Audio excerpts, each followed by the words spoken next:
नमस्कार प्यारे दोस्तों। तो भाई कैसे आप सब लोग। चलिए, तो आज हम जीएस जीके की अगली सीरीज में कुछ नए क्वेश्चन फिर से लेके आए हैं। तो सभी लोग जल्दी से इनको शेयर कर दो और कमेंट में क्वेश्चनों को करो और उनके आंसर जरूर दो। तो यहाँ पे क्वेश्चन दिख रहा है, इसमें पहले क्वेश्चन दिया है, निम्नलिखित में से कौन सा एक सरल स्थायी ऊतक नहीं है। ठीक, सरल स्थायी ऊतक नहीं है। टिश्यू जो होते हैं पादप में अलग होते हैं और जंतु में अलग होते हैं। तो इसमें बताना है कि कौन सा सरल स्थायी ऊतक नहीं है। पहले यहाँ पे देख लो कि ये जो ऑप्शन में दिए हैं ये सारे पादप पेड़ों वाले ऊतक हैं। पेड़ों में दो प्रकार के ऊतक होते हैं, एक होते हैं अस्थाई, एक होते अस्थाई, एक होते स्थाई। ठीक, और स्थाई में भी दो प्रकार के होते हैं, एक जटिल होते हैं और एक होते हैं सरल। ठीक, ऊतक दो प्रकार के होते हैं, एक अस्थाई एक स्थाई होते हैं। स्थाई में भी दो प्रकार के होते हैं, एक जटिल होता है और एक सरल होता है। तो इस जो सरल और जटिल, इसमें बताना है कि सरल स्थायी ऊतक नहीं है। ठीक, तो इसका मतलब है कि यहाँ पे जो जाइलम है, जाइलम एक जटिल जटिल ऊतक होता है।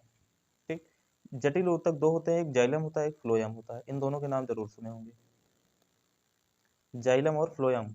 ये दोनों जटिल ऊतक होते हैं, जटिल स्थायी ऊतक होते हैं। ठीक, जबकि ये जो तुम्हारे ऑप्शन में दिए हैं ये सब क्या है, ये इसमें ये तो अस्थायी ऊतक हो गया और ये स्थायी ऊतक होता है सरल। लेकिन ये क्या होता है, ये एक जटिल स्थायी ऊतक होता है। इसमें बताना है कि एक सरल स्थायी ऊतक नहीं है। ठीक, तो ये क्या होता है, जाइलम और फ्लोएम क्या होता है, जटिल स्थायी ऊतक होते हैं। तो इसका आंसर क्या हो जाएगा, जाइलम। दूसरा क्वेश्चन है, टंगस्टन का गलनांक कितना होता है। तो टंगस्टन का मतलब क्या होता है, डब्ल्यू से प्रदर्शित करते हैं। और टंगस्टन एक धातु होती है जो जिसका गलनांक सबसे अधिक होता है। ठीक, तो इसका गलनांक कितना होता है, इसको 3400 के आसपास याद कर सकते हैं। कहीं 3400 दिया होता है, कहीं 3380 दिया होता है, कहीं 3450 दिया होता है। तो 3400 डिग्री सेल्सियस के आसपास मानेंगे। इसका आंसर क्या हो जाएगा, 3380। ठीक, टंगस्टन एक धातु होती है जिसका यूज हम बल्ब में करते हैं। बल्ब का जो फिलामेंट बना होता है टंगस्टन का बना होता है। ठीक, और ये एक ऐसी धातु है जिसका गलनांक सबसे अधिक होता है, टंगस्टन। चलिए दूसरा क्वेश्चन देखो। इसके बाद कहा गया, अणु शब्द किसने प्रतिपादित किया था। अणु शब्द, ये जो शब्द होता है हम कई केमिस्ट्री में पढ़ते हैं अणु, इस शब्द को किसने दिया था, अणु शब्द को। ठीक, तो इस शब्द को दिया था डेमोक्रिटस ने। किसने दिया था, डेमोक्रिटस ने। इसको याद रखेंगे, हम केमिस्ट्री में कई बार पढ़ते हैं अणु, अणुओं के बारे में, अणु पदार्थ, परमाणु। ठीक, तो अणु शब्द किसने दिया था, डेमोक्रिटस ने। थॉमसन ने, सबको पता है कि थॉमसन ने किस चीज की खोज की थी। थॉमसन ने किसकी खोज की थी, तो इलेक्ट्रॉन की। ठीक, रदरफोर्ड ने किसकी खोज की थी, नाभिक की, नाभिक की खोज की थी। और प्रोट्रॉन, और क्या दिया था, प्रोट्रॉन, प्रोट्रॉन होता है ना परमाणु में, प्रोट्रॉन की भी खोज की थी। डाल्टन ने परमाणुवाद दिया था, डाल्टन का परमाणु सिद्धांत हम पढ़ते हैं। ठीक, तो डाल्टन ने क्या दिया था, परमाणु, परमाणु सिद्धांत सबसे पहले किसने दिया था, डाल्टन का आया था। ठीक, नेक्स्ट क्वेश्चन देखो। अगला क्वेश्चन है, निम्नलिखित में से किस वैज्ञानिक ने अपनी पुस्तक ओरिजिन ऑफ स्पीसीज में कार्बनिक विकास के लिए एक क्रियाविधि का सुझाव दिया था। तो विकास से संबंधित एक ये पुस्तक है, ओरिजिन ऑफ स्पीसीज। ये जो पुस्तक है, किसकी पुस्तक है, तो ये है चार्ल्स डार्विन की। ठीक, चार्ल्स डार्विन की। और ये जो बाकी नाम है इन सभी को हम बायो में पढ़ते हैं।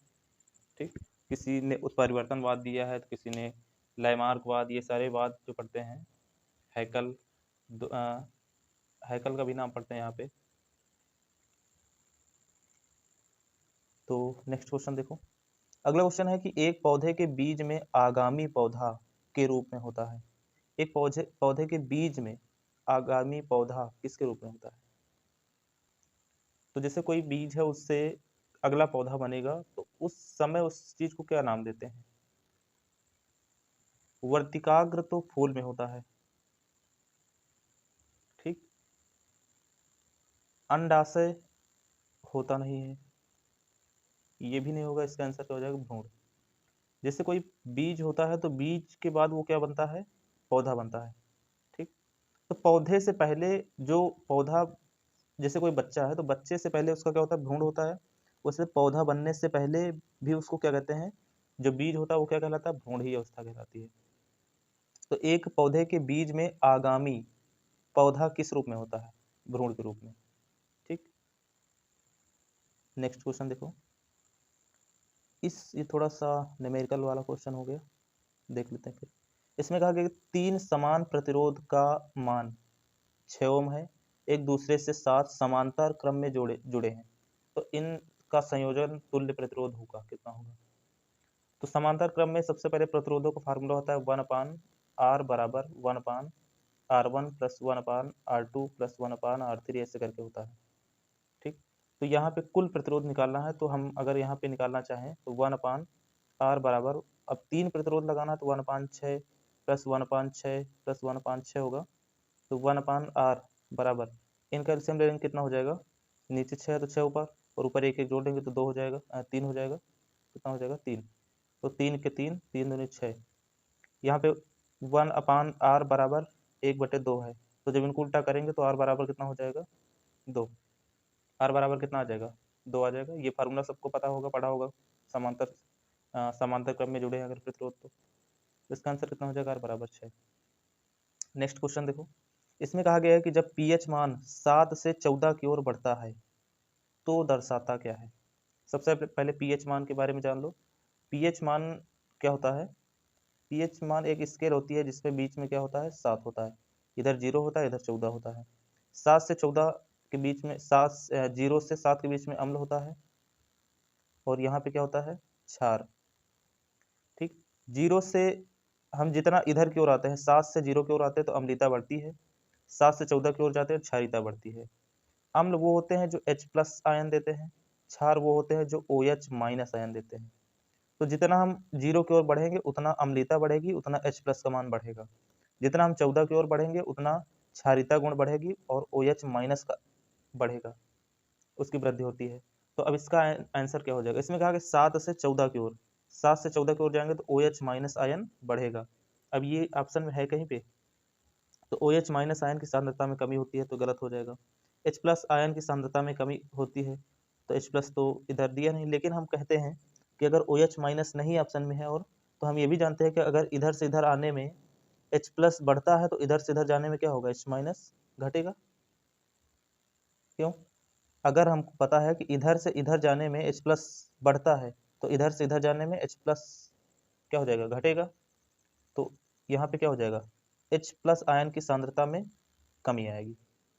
ये भी आंसर हो जाएगा इसका सही। नेक्स्ट क्वेश्चन देखो, अगला क्वेश्चन है, ये है क्वेश्चन किससे है? इसमें कहा गया बोर्ड ऑफ कंट्रोल की स्थापना किस एक्ट के अंतर्गत की गई थी? गवर्नर जनरल, जो भारत के गवर्नर जनरल, बंगाल के गवर्नर जनरल, इन सबका एक अलग पढ़ते हम चैप्टर के रूप में कि भारत के गवर्नर जनरल कितने हैं, उनका लगातार क्रम क्या क्या बना उनके टाइम पे। तो इसमें कहा गया बोर्ड ऑफ कंट्रोल की स्थापना कब होती है? तो बोर्ड ऑफ कंट्रोल की स्थापना कब होती है? इसका आंसर क्या हो जाएगा? 1784 के पिट्स इंडिया एक्ट के समय। 1784 का जो पिट्स इंडिया एक्ट है उस समय बोर्ड ऑफ कंट्रोल की स्थापना होती है, ठीक। सेम इसी से जुड़ा दूसरा क्वेश्चन है, 1833 के चार्टर एक्ट के समय भारत के गवर्नर जनरल कौन थे? 1833 को जो चार्टर एक्ट था उस समय भारत के गवर्नर जनरल कौन थे? तो काफ़ी अच्छा ये व्यक्ति का नाम, मतलब काफ़ी परिचर्चित नाम था उस गवर्नर जनरल में, जिनका नाम है लॉर्ड विलियम बेंटिंग, ठीक। लॉर्ड विलियम बेंटिंग हो जाएगा, क्योंकि ये भी पता है कि 1828-29 के टाइम पर विधवा पुनर्विवाह अधिनियम, सती प्रथा उन्मूलन, ये सब आया था। तो उस समय कौन थे? लॉर्ड विलियम बेंटिंक थे। तो 1833 इससे थोड़ा ही आगे है। इस समय भारत के गवर्नर जनरल कौन थे? तो लॉर्ड विलियम बेंटिंक थे। इसका आंसर हो जाएगा बी। नेक्स्ट क्वेश्चन देखो, इसमें कहा गया है कि भारतीय संविधान सभा की पहली बैठक अधिवेशन की स्थापना कब होती है? अब भारतीय संविधान सभा, तो ये तो पता ही है कि संविधान सभा 1946 में बनती है और उसकी 3 बैठकें पहले होती है, 9 दिसंबर, 11 दिसंबर, 13 दिसंबर। पहली कब होती है? 9 दिसंबर। संविधान सभा की पहली बैठक कब होती है? 9 दिसंबर 1946 को। और इसमें सबसे पहले अस्थायी अध्यक्ष के रूप में सच्चिदानंद सिन्हा को बैठाया जाता है, अस्थायी। तो इसका आंसर हो जाएगा सी।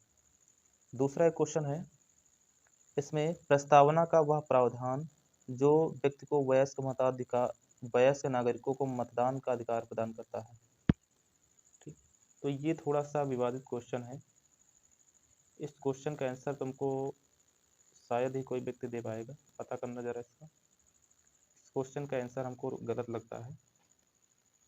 इस क्वेश्चन का आंसर हम बात को बताते हैं क्या होगा इसका आंसर। दूसरा इसमें देखो क्या है, अगला क्वेश्चन इसमें कहा गया कि भारत के संविधान के तहत निम्नलिखित में से कौन सा एक मौलिक या मूल अधिकार नहीं है? मूल अधिकार पढ़ा है? मूल अधिकार नहीं है। तो आर्टिकल 12 से लेके 35 तक या 36 तक हम पढ़ते हैं मौलिक अधिकार या मूल अधिकार। उसमें कई प्रकार के हमको मूल अधिकार दिए हैं, इसमें कौन सा नहीं है? तो समता का अधिकार है, मतलब समानता का अधिकार जिसे कहते हैं। स्वतंत्रता का अधिकार हम पढ़ते ही हैं। शोषण के विरुद्ध अधिकार हम पढ़ते ही हैं। नागरिकता है ना यहाँ पे। तो ये वाला जो नागरिकता का अधिकार है ये किसमें पड़ता है? आर्टिकल 5 से लेकर 11 पे पड़ता है ना। तो ये इसमें नहीं आएगा, मूल अधिकार तो है नहीं ये। तो इसका आंसर क्या हो जाएगा? सी वाला, ये मूल अधिकार नहीं है। नेक्स्ट क्वेश्चन है कि किसी भी समान समूह में मौजूद तत्वों का एक समान होता है। फिर से क्वेश्चन देखो, किसी भी समान समूह में मौजूद तत्वों का एक समान होता है, क्या चीज? पीरियोडिक टेबल का क्वेश्चन है कुल मिला के। पीरियोडिक टेबल हम ऐसे बनाते हैं जैसे, तो यहाँ पे कई सारे ऐसे वर्ग हैं। वर्गों में कितने वर्ग हैं? 18। यहाँ से लेके यहाँ तक 18 वर्ग हैं। पहला, दूसरा, तीसरा, ऐसे करके टोटल 18 वर्ग हैं। तो जैसे कोई वर्ग है तो इसमें क्या होता है कि जैसे ये वाला वर्ग है, अब इस वर्ग में यहाँ ऊपर से लेकर नीचे तक तत्व हैं। तो ऐसी कोई चीज इसमें कॉमन होती है जो ऊपर से लेकर नीचे तक समान होती है। ठीक, तो क्या चीज कॉमन होती है, क्या चीज समान होता है? तो पहले देखिए, क्या परमाणु आकार समान होता है? तो परमाणु आकार नहीं, ऊपर से लेकर नीचे तक परमाणु आकार बढ़ता है। ठीक, परमाणु का आकार क्या होता है? बढ़ता है। पीरियोडिक टेबल में ऊपर से नीचे जाने में परमाणु का आकार बढ़ता है। तो सबसे बड़ा परमाणु का आकार होता है फ्रेंसियम का। ठीक, दूसरा है परमाणु का द्रव्यमान संख्या। द्रव्यमान संख्या बढ़ती भी है, घटती भी है, अलग अलग भी होती है। ये भी गलत है, ये भी गलत है। परमाणु का क्रमांक, ये तो पता ही है कि परमाणु क्रमांक अलग अलग होता है। ऊपर से नीचे जाने में, दाएं से बाएं, हर जगह बढ़ता है, बढ़ता घटता है। ठीक, तो इसमें एक ही हो जाएगा संयोजी इलेक्ट्रॉनों की संख्या। संयोजी इलेक्ट्रॉनों को ही हम संयोजकता भी कह सकते हैं, क्योंकि जो पीरियोडिक टेबल होती है ऐसे, तो उसमें जैसे जैसे 18वां समूह है तो उसमें जितने भी अक्रिय गैसें हैं उनकी संयोजकता समान होती है।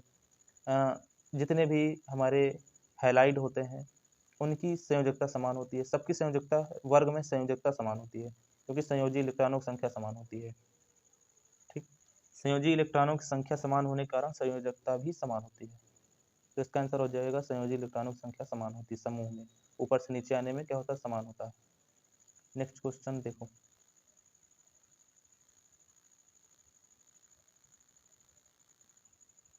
अगला क्वेश्चन है इसमें। इसमें कहा गया कि आयरन के वायु की उपस्थिति में जलने पर किसका निर्माण होता है? जो लोहा होता है उसको वायु की उपस्थिति में जलाने पर क्या बनता है?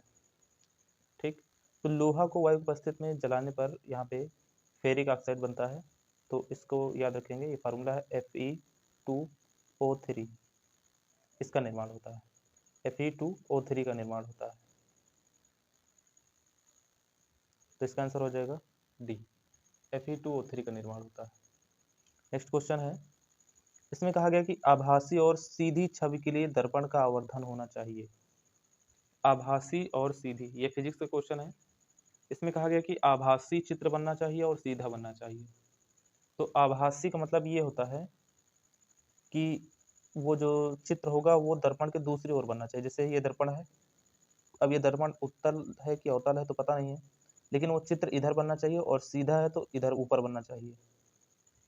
तो ऐसा तभी होता है जब v और u, क्योंकि आवर्धन का फार्मूला होता है v/u होता है प्रतिबिंब की लंबाई बटे में वस्तु की लंबाई। तो यहाँ पे इस दोनों का मान जब धनात्मक होगा तभी वो प्रतिबिंब इधर बनेगा और आभासी बनेगा। इसका आंसर हो जाएगा क्या, धनात्मक। ठीक, इसके बाद कहा गया निश्वासन द्वारा होता है। निश्वासन द्वारा क्या होता है, निश्वासन द्वारा क्या होता है? निश्वासन और निःश्वासन में थोड़ा सा अंतर है। निश्वासन और एक निश्वासन, ये ऐसे दिया है। ठीक, यहाँ पे बिंदी होती है। निश्वासन का मतलब ये होता है कि वायु को अंदर लेना, और निःश्वासन का मतलब होता है वायु को बाहर निकालना फेफड़ों से। तो जब हम अंदर लेते हैं तो हमारे फेफड़े में क्या होती है, फूलते हैं। तो निश्वासन जैसे यहाँ लिखा है तो इसका मतलब है कि हम अंदर ले रहे हैं, अंदर ले रहे हैं तो फेफड़ों की क्या होते हैं, फेफड़ों में जगह बढ़ती है, हमारे अंदर आयतन क्या होता है, बढ़ जाता है। तो इसका मतलब क्या होता है, फेफड़ों की स्फीति हो जाती है, इन्फ्लेशन भी कह सकते हैं इसको। ये इन्फ्लेशन शब्द अर्थशास्त्र में पढ़ते हैं, लेकिन यहाँ पे फेफड़ों की स्फीति तब होती है क्योंकि फेफड़ों की अवस्थिति भी लिखा है यहाँ पे, अवस्थिति भी फेफड़ों की स्फीति भी। तो यहाँ पे फेफड़ों की स्फीति होती है। स्फीति मतलब है कि फेफड़ों में जो जगह बढ़ जाती है, क्योंकि सब जब हम हवा अंदर को लेते हैं तो फेफड़े फूल जाते हैं, स्फीति हो जाती है। तो इसका आंसर क्या हो जाएगा, सी। अगला क्वेश्चन है, अगला क्वेश्चन है हाइड्रोकार्बन के पूर्ण दहन के परिणाम स्वरूप निम्नलिखित में क्या बनता है। हाइड्रोकार्बन काफी ज्यादा पूछा जाता है कि हाइड्रोकार्बन जब जलता है पूर्ण रूप से तो क्या बनता है। ठीक, तो यहाँ पे दो चीजें बनती हैं, एक CO2, दूसरा बनता है जल। पहला बनता है कार्बन डाइऑक्साइड और दूसरा क्या बनता है, जल का निर्माण होता है। इसका आंसर हो जाएगा डी। नेक्स्ट क्वेश्चन है, स्थितिज ऊर्जा बराबर होती है। अब स्थितिज ऊर्जा के फार्मूले दिए हैं। स्थितिज ऊर्जा का फार्मूला क्या होता है, mgh, ये स्थितिज ऊर्जा होता है, और 1/2 mv² ये गतिज ऊर्जा होता है। mgh ये स्थितिज ऊर्जा है, और 1/2 mv² ये गतिज ऊर्जा है। v मतलब वेग हो जाता है इसमें। ठीक, तो यहाँ पे स्थितिज ऊर्जा का फार्मूला क्या हो जाएगा, ये, और ये गतिज ऊर्जा का फार्मूला है। नेक्स्ट क्वेश्चन देखो, यूरोप वासी किस ग्रह की पूजा सुंदरता की देवी के रूप में करते हैं। सुंदरता की देवी, ये नीचे चारों ऑप्शन दिए हैं, बुध, शुक्र, मंगल, बृहस्पति। पृथ्वी तो वैसे भी नहीं है। अब इसका आंसर क्या हो जाएगा, सुंदरता की देवी। सुंदर कौन होगा, जो ज्यादा चमकेगा, और चमकता कौन सबसे ज्यादा है, तो शुक्र। तो इसका आंसर क्या हो जाएगा, शुक्र को सुंदरता की देवी। यूरोप वासी, यूरोप महाद्वीप है, वहां पे लोग सुंदरता की देवी के रूप में शुक्र ग्रह को पूजते हैं। नेक्स्ट क्वेश्चन देखो, अगला क्वेश्चन है, कोरियालिस, कोरियालिस प्रभाव किसका परिणाम है। अगर जियोग्राफी को बहुत हम डीपली से पढ़ते हैं तो कोरियालिस बल हमको पढ़ना पड़ता है, और जो कोरियालिस बल होता है ये किसका परिणाम होता है। ठीक, तो कोरियालिस बल है, ये जैसे पृथ्वी है, पृथ्वी, तो पृथ्वी के घूमने से इसके ध्रुवों पर कोरियालिस बल काम करता है। पृथ्वी के घूमने से क्या होता है, कोरियालिस बल काम करता है। तो इसका आंसर हो जाएगा पृथ्वी के घूर्णन से, और सबसे ज्यादा कोरियालिस बल ध्रुवों पे काम करता है, ध्रुव, उत्तरी ध्रुव, दक्षिणी ध्रुव पे। ठीक, जिससे क्या होती है, हवा, चक्रवात, ये सब चीज बनते हैं, इनका निर्माण। तो कोरियालिस बल पृथ्वी के घूर्णन के परिणाम से होता है। इसके बाद है आयनात और विषुव के संबंध में जोड़ों में से कौन सा सही नहीं है। सही नहीं को बताना है। आयनात और विषुव का मतलब पहले समझ लो क्या होता है। जैसे ये है पृथ्वी, पृथ्वी, पृथ्वी पे, इसको हटाते हैं, ये पृथ्वी है। पृथ्वी पे एक विषुवत रेखा होती है, ऊपर कर्क रेखा, नीचे मकर रेखा होती है। ठीक, तो जब सूर्य यहाँ पे और यहाँ पे चमकता है, मतलब कर्क रेखा पे और एक मकर रेखा पे, तो उसको कहते हैं आयनात।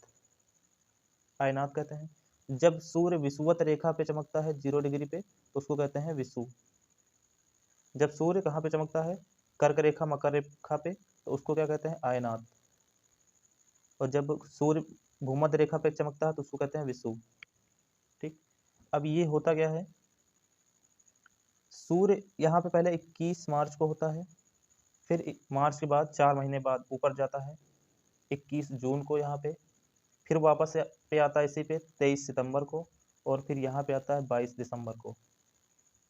ठीक, इस तरीके से 4 ऋतुएं परिवर्तित होती हैं और 4 महीने बाद।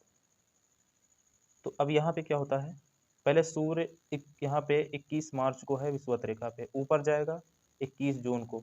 अब ऊपर जाएगा तो भारत पड़ता है कर्क रेखा पर, तो जब सूर्य सीधा पड़ेगा कर्क रेखा पर तो यहाँ पे सबसे ज़्यादा गर्मी होती है, इसलिए 21 जून को सबसे ज़्यादा गर्मी है, सबसे बड़ा दिन भी होता है भारत में। फिर सूर्य नीचे आएगा भूमध्य रेखा पर 23 सितंबर को, फिर इससे नीचे जाएगा कहाँ पे, मकर रेखा पे, तो जब यहाँ पे सूर्य चमकेगा तो ऊपर ठंडी होगी, तो भारत में ठंडी पड़ती है। अब यहाँ पे देखो 21 मार्च को भूमध्य रेखा पे, तो ये तो सही है, इन दोनों से संबंध नहीं है इसको बताना। 21 जून को कर्क रेखा पे, तो सही है क्योंकि भारत में कर्क रेखा पे पड़ता है तो गर्मी होती है जून में। 22 दिसंबर को मकर रेखा पे, ये भी सही है। चौथा है 23 सितंबर को उत्तरी ध्रुव। उत्तरी ध्रुव का मतलब क्या हो गया, उत्तरी ध्रुव पे सूर्य जाता ही नहीं है। और 23 दिसंबर को कहाँ पे होता है, 23 सितंबर को तो ये रहता है भूमध्य रेखा पे, उत्तरी ध्रुव में तो रहता नहीं, इसलिए ये वाला सही है। ये मतलब है कि इसका आंसर यही होगा, क्योंकि ये आयनात और विषुव से संबंधित नहीं है। ये गलत ऑप्शन है इसका। नेक्स्ट क्वेश्चन देखो, मोहे असंबद्धता, मोहे असंबद्धता स्थित है। अब ये थोड़ा सा ज्योग्राफी के बहुत डीपली क्वेश्चन है। मोहे असंबद्धता स्थित है, तो सबसे पहले देखो, जैसे पृथ्वी है, पृथ्वी में बहुत सारी परतें हैं, मेन 3 परतें हैं। इसको अगर हम, जैसे पृथ्वी है, इसके हम एक खंड ऐसे काट लें, ठीक, ये तरबूज की तरह इसको हम ये काट के निकाल लें, कैसे, कुछ ऐसे। ठीक, तो यहाँ पे पहली परत ऊपर, फिर दूसरी और तीसरी। इसको क्या बोलते हैं, ऊपर वाली को, इसको बोलते हैं क्रस्ट, क्रस्ट बोलते हैं। दूसरी को मेंटल बोलते हैं, ठीक, और तीसरी को कोर बोलते हैं, कोर। 3 मेन होती हैं। इसके बाद इन्हीं में ऊपरी क्रस्ट, निचली क्रस्ट, ऊपरी मेंटल, निचली मेंटल, ऊपरी कोर, निचली कोर, ये परतें फिर हो जाती हैं। तो यहाँ पे मोहे अस्पद्धता जो होती है, मतलब है कि जो लाइनें होती हैं यही वाली होती हैं। अब ये जो दूसरी लाइन है, मतलब है कि क्रस्ट, ये वाला पूरा क्रस्ट है यहाँ से लेके यहाँ तक, फिर मेंटल चालू हो जाता है, तो ये इस वाली लाइन को कहते हैं मोहे अस्पद्धता। ये टोटल 5 लाइन है और 5 अलग अलग असंबद्धता होती है। ऊपर वाले को कहते हैं कॉनराड, कॉनराड। फिर दूसरे नंबर को कहते हैं मोहे, तीसरे नंबर को कहते हैं रेपट्टी, रेपट्टी, रेपट्टी, रेपट्टी। चौथे को कहते हैं, चौथे को कहते हैं गुटेनबर्ग, क्या बोलते हैं, गुटेनबर्ग असभ्यता। और एक लास्ट में और होती है 5वीं, जिसको कहते हैं लेहेमैन, लेहेमैन असंबद्धता। ये 5 प्रकार की होती हैं। तो क्रस्ट और मेंटल के बीच वाली जो असंबद्धता होती है उसको कहते हैं मोहे। तो इसका आंसर क्या हो जाएगा, क्रस्ट और मेंटल के बीच की असंबद्धता को क्या बोलते हैं, मोहे। तो ये थोड़ा सा डीपली क्वेश्चन हो जाते हैं जब हम पृथ्वी को बहुत अच्छे से पढ़ते हैं, उसकी गहराई को। तो नेक्स्ट क्वेश्चन देखो फिर, अगला क्वेश्चन है, पृथ्वी के कोर में स्थित कोर में किस तत्व की प्रधानता होती है। ये भी पृथ्वी का ही क्वेश्चन है, तो हम ऐसे बता देते हैं, जैसे ये पृथ्वी का वही हमने भाग निकाल लिया, 3 परतें हैं, कौन कौन सी पहले? क्रस्ट, मेंटल, क्रस्ट, मेंटल और कोर। ठीक, 3 परतें हैं। ऊपर वाले में सियाल, सी आल, दूसरे में सीमा और नीचे वाले में निफे, NEFE। मतलब है कि ऊपर वाली परत में सियाल मतलब सिलिकॉन एल्युमिनियम पाई जाती है, निचली में सिलिकॉन और मैग्नीशियम पाई जाती है, और कोर में निकिल और फेरस मतलब आयरन पाया जाता है। तो इसमें बताना है पृथ्वी के कोर में किस तत्व की प्रधानता। कोर मतलब अंदर वाला, तो निकिल और फेरस। इसका आंसर क्या हो जाएगा? लोहा और निकिल। Fe मतलब क्या होता है? लोहा होता है, लोहा और निकिल पाया जाएगा। तो इनको, ये जो तत्व होते हैं 3 परतों में, बहुत इंपॉर्टेंट है।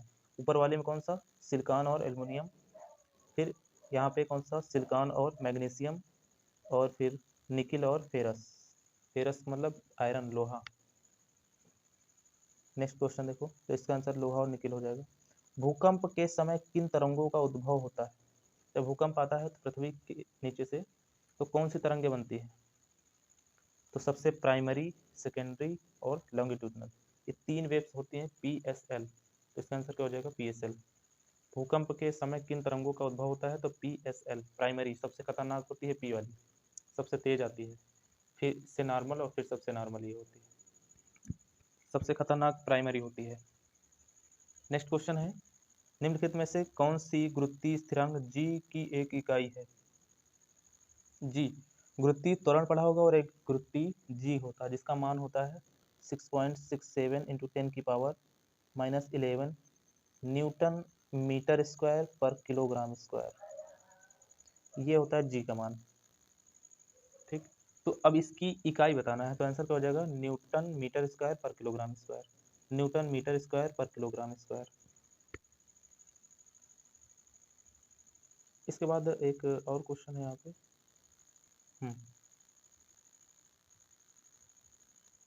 ये क्वेश्चन देखिए, इसमें कहा कि हाल ही में कुल कितनी हस्तियों को पद्म अवार्ड 2022 में कुल कितने पद्म अवार्ड कौन से होते हैं? पद्म विभूषण, पद्म भूषण, पद्मश्री। ये कुल, इनकी कुल मिला के संख्या 128 थी। 2022 में 128 लोगों को ये सब पद्म अवार्ड दिए गए थे। अगला क्वेश्चन है, हाल ही में जारी 2021 की भ्रष्टाचार अवधारणा सूचकांक में भारत को कौन सा स्थान मिला? भ्रष्टाचार के मामले में भारत का स्थान कौन सा है? तो यहाँ पे आंसर याद रखेंगे 85 नंबर पे भारत अभी भी है, 2023 में भी, 21 वाली भी। ठीक, अगला है, हाल ही में इंडोनेशिया की सरकार ने जकार्ता को हटाकर किसे देश की नई राजधानी बनाने का ऐलान किया? इंडोनेशिया की नई राजधानी पढ़ा है सभी लोगों ने, तो इंडोनेशिया की नई राजधानी क्या है? नुसंतारा। इंडोनेशिया की नई राजधानी है। ठीक, इंडोनेशिया ने अपनी नई राजधानी किसको बनाया? नुसंतारा को। तो आज के लिए इतने क्वेश्चन हैं। आप लोग कैसे क्वेश्चन लगे? अच्छे लगे होंगे तो कमेंट कर दो जल्दी से, और मिलते हैं नेक्स्ट वीडियो में। आज के लिए इतना ही, धन्यवाद।